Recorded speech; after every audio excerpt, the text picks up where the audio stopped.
our asses. Break more bread than ties as the time passes. Lake Michigan tide better than aspirin. Stepping on the side, walking by handprints. One day that'll be us. A half thought, stepped on, post faded a buzz. And Gandalf came back, cause his task wasn't done. He said, what you gonna do before you ashes and dust? Shit. What's up, friends? Welcome to the podcast. Strangers scrolling through the interwebs. You're not alone. We're in this together. A bit of a backstory. I have a main YouTube channel. It's John Kuhn. It's my name. The name of the YouTube channel is my name, John Kuhn, Jonkuhn. And on that channel, the most popular video that I have as of now is a video where I quit drinking alcohol for a year, and then I sat down with my thoughts and I was just honest about my drinking. And I feel like it took me almost the entire year to get to a point where I felt comfortable enough to sit down to share how I honestly felt about drinking and how I'd let myself down and what it was like to work through the process of like shame and guilt. And I want to dive into that more on this channel. I already do it on my main channel, but this is going to be a place where I take questions from people like you, and then we share the answers that we find. If you want me to answer a question and you want to do it anonymously, I'll put my description to Instagram in the bio in the description of this video. And you can message me if you'd like and just say anonymous in caps and say, this is a question I have, and I will do my best to answer every question in these videos, podcasts where I sit down and talk with all of you. The motivation behind doing these pieces is one, fame. No, I'm just joking. Like, I've always wanted to be an entertainer, and I've wanted to be in front of a camera, and I've wanted to be a writer. And it used to be selfish. Now I feel like it's a little more selfless, and funny enough, it's been working a little bit better now that I have an audience in mind. I think about what problems I can solve and who I can solve them for, and then I write about those things. And the thing about solving problems for people is you have to have some experience solving the problem. And generally, when you've lived life and you have problems of your own, and then you solve those for yourself, that's valuable information to someone else. So drinking was a big one for me. I'm 15 months sober now. Today's March 1st. So anyway, this video is going to be, I ask my community on my main YouTube page and on Instagram to ask me anything. It can be about addiction, but ask me anything as a way to celebrate the success of the not drinking for a year video, because I don't have a massive following as far as like internet analytics goes, but I gained over 1,000 subscribers from that one video. So I want to like engage with these people. Like, I want to be of service. And this is another way to do that. So let's just get into the questions. This one is from Abby, and it's a hard one. It's a big one. It's a deep one. Have you ever felt shame for your drinking? And if so, have you, and how did you let that shame go? This is one I'm still working on. Oh boy. So forgiving yourself, I think, is a way to let the shame go. And you have to practice doing that just like you would anything else. And a way I practice doing that is by doing this whole like inner child work where like I picture myself. It's easier because I think it's easier for me because I have 2 kids and I have a son that looks a lot like me. So I can just picture him, and I can picture him making a mistake and picture the things I'd say to him. And that's how I've started practicing talking to myself. I'll like give myself grace. Also, journaling is a good way to do this. Meditation was huge for me. I lost my damn mind when I tried to meditate every day for an hour. You know, the first few times that I sat down, I was just like so almost competitive about it. I was like, I'm going to do this hour no matter what. But then I couldn't hide from myself after like 3 or 4 days. The 3rd or 4th day, I was sitting there, and then almost immediately, once my mind calmed down, the inner chatter, the thing under the thing, right? It's like if you picture an ocean, there's some waves on the top, right? And then as you start to calm down, the water still needs to settle. So as I was calming down the waves, the water was still settling. And that settling under the waves and the noise of my inner thoughts, there was like a river of shame. There was an undercurrent. There was an undercurrent of shame and regret. And I just got on this loop of beating myself up for everything that I've done that's wrong. And sitting with that and then not hiding from it. And just, they talk about like solving problems and you can't go around the problem. You have to go through it. All of that has helped me work through and process shame. I've just no longer been hiding from it. I've been meeting it. I've been talking to myself and being kind. And I also think about the mind trick or the perception of forgive yourself the way that you would forgive a stranger. That's been working for me. Next question from Alex. My dude. Alex has been supporting the channel since I had 100 subscribers. He's commented on every video in such a way that for a while I was like, who is this Alex guy? He's the only one supporting me, and whatever. Thanks, Alex. Alex, you're my bro. He said, at what point did you realize that your drinking was problematic? I have seen so many times people say they don't have any sort of issue, just like a little beer at night after the kids go to bed. Then it's usually not a beer. It's like 3 beers and a couple cocktails. Whew, you guys didn't hold back on the questions. I realized I had a problem drinking when I had an honest conversation with myself. And the honest conversation started with myself sitting on the commode Saturday mornings, hungover perpetually for weeks at a time, years at a time, if I'm being honest. And I kept doing the whole thing where I'm like, I'm never going to do this again. I kept saying that. But the first time I pulled out the notes app on my phone and I wrote out, I don't want to do this to myself anymore. And then I thought about quitting drinking and it scared me. The thought of quitting drinking scared me. That, if you think about quitting drinking and it scares you, that might be worth looking into. You might not need to quit forever, right? It's a personal journey. Everyone has their own approach to life. And honestly, as long as you're not hurting anyone else, I don't really care what you do. But if the thought of quitting drinking scares you, look into that. Do a trial run of sobriety. In my opinion, I would do 100 days. That way you can get outside of, like, they call it pink clouding, the first 30 days, 40 days. Pink clouding, the duration is different for everyone, but everyone goes through it at some point. When you quit drinking, there's this period of time where you're like, oh my God, I conquered the demons. I'm no longer addicted. Life is great. And you see colors in a different way. Music sounds better than it ever has. Sex is the most amazing it's ever been. And then the excitement goes off, or the excitement wears off, and you're just stuck there like, oh, I guess this is life. And all of the existential dread that you were trying to hide from, the shame, dang, man, that's when the real work starts. And I'm willing to bet that's why a lot of people don't make it past 60 days, 50 days, 30 days, because once the excitement of just first quitting wears off, you have to sit with yourself and all of the things that you were hiding from.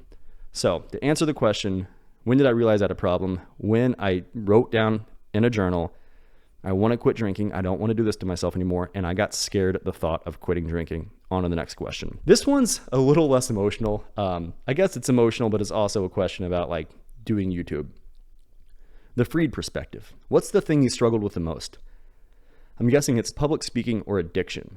Congrats on your huge growth lately. Thank you, freed perspective. Public speaking is scary. I performed stand-up comedy for 5 or 6 years on a regular basis. And the first time I went to go perform comedy, I sat on the side of the club in my car. I threw up and I smoked like 10 cigarettes. I was a smoker at the time. And I thought, I'm not going to do this. I don't need to tell anyone that I did this, or I can tell people I did it and it's fine and I checked it off my list. So I've made this habit of, like, doing things that I want to do that scare me. Sometimes it's good things. It's like public speaking was a thing that I wanted to do, but I was afraid of. So I leaned into the fear. And the more I went up on stage, like I said, I did it on a regular basis. It took me like 5 years to get to a point where I could see the fear and I knew it was there and I knew it was always going to be there, but it was just a part of the process. Addiction, very similar, you know, when I think about big runs, I'm a runner, I'm a daily runner. I've run for like 622 days in a row, 21 days in a row. I've done a couple marathons, an ultra marathon. And I think there's a lot of parallels between business, running, and sobriety in that, like, there's always fear. The voice that tells you that you can't do it and who do you think you are for trying is always there.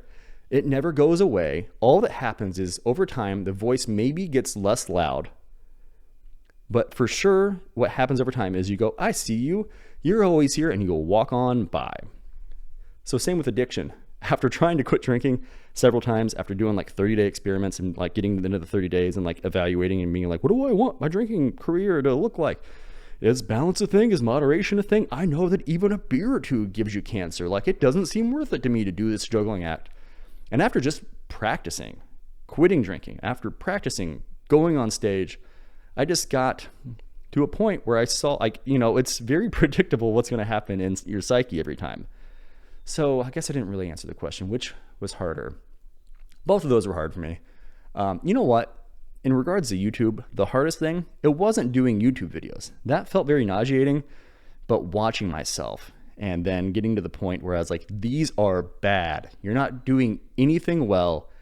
You sound like a big dummy head on camera. And I still have these thoughts, but man, I got to a point of self-awareness where I was like, these videos are trash and you can quit now. Or, like the Ira Glass quote about the creative process, the point where you start creating and it's no longer exciting just because you're creating, you get to a point where it's work and you have to like self-evaluate. That's the point where most people quit. So I knew then, I was like, this might take another year. It might take 10 years. It may never happen. But the only way anyone's going to ever subscribe to this channel and I'm going to bring people value is if I keep doing the reps. So the hardest part was watching myself be bad and to know I was bad, but to be crazy and delusional enough to keep going. On to the next question. This is from the Pattern Forms 85.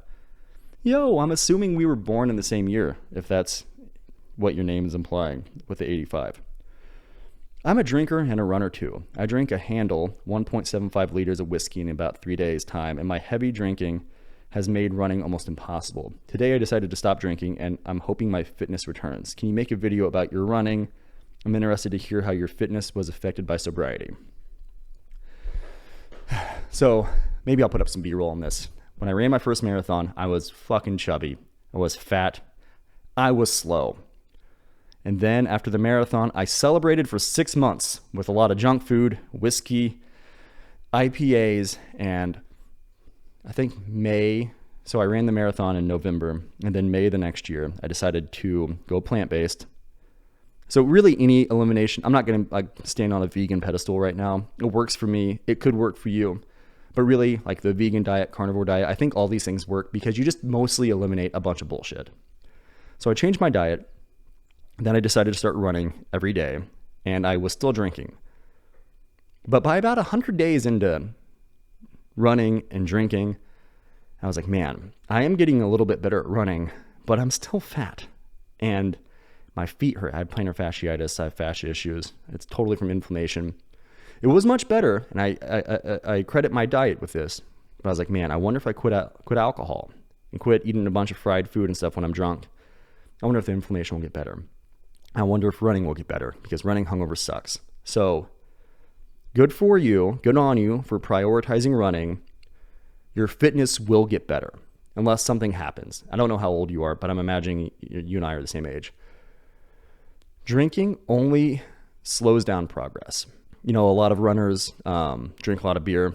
It's a thing, that addictive personality. People that are willing to run 100 miles usually like to throw back some cocktails. But Jim Walmsley is someone I'm thinking of. I've noticed that he's been drinking a lot less real IPA, and I'll see him drinking NA beers like the night before races and stuff. I don't know him personally, just from like videos I've watched. So your fitness will get better. What I did and what I encourage a lot of people to do when they ask me about quitting drinking now, I'm like, well, what do you do for fun? They're like, nothing, I drink. And I'm like, okay, when you quit drinking, your life's going to be really boring, and you're going to have to fill that time with something, because if all you're doing is sitting alone with your thoughts, there's a time and place for that. But if you don't have some other aspiration, you're probably going to go back to drinking. I mean, statistically, to stay clean for your first year, it's like you're an anomaly if you get that done. And it takes a lot of work and a lot of practice and a lot of dumb luck. But personally, I think even before you quit drinking, you can be like, all right, I know when I quit drinking, I'm going to need a hobby, and maybe start doing the hobby first. And that's like what worked with me. I changed my diet. I got really into running, and I was like, man, I want to podium some age groups at least. And the quickest way to get better is going to be if I optimize my health. So we're here at the end of the video. Thank you for being here. Drop any comments if you have any questions that you would like me to answer about staying sober for that first year. You ask me anything. I'm an open book. I'm a creator. Like I said, vulnerability is my strength and the thing I want to lean into here. If you want to be anonymous, totally get that. DM me on Instagram, and I'll figure out another way as this progresses. If I get a lot of questions, I'll figure out a way where people can be anonymous if they want to. But for now, hit me up on Instagram. You're just going to have to trust me that I'm not going to tell everyone who you are, and put anonymous for the first line and then ask me the question, and I will get to them and answer them when I do these solo interviews. Well, not interviews, but solo podcast. Speaking of interviews, I have some interviews coming out with some of my friends. My buddy Tyler, who is a content creator and a professional videographer, film guy. He helped me film my first documentary. He does amazing work. He has an awesome backstory about he and his wife starting a business together. My buddy Micah, who is like a intellectual philosopher, former teacher. He's filming a movie. He's brilliant and funny. He has neon colored hair, and we laughed a lot and talked about philosophy, filmmaking, and raising kids. We both have a son that's the same age, and a bunch of other interviews and guests will be on this podcast, as well as me just sitting down answering your questions. So I look forward to talking to you. Drop the questions in the comments or leave words of encouragement for people that are coming to this video that want to get sober, want to stay sober. Encourage people. If you're a sober person or you're feeling alone and you want to encourage some people to take that next step and to start their sober journey, do that in the comments. Let's do this together. I freaking love your face. Stay awesome. Bye.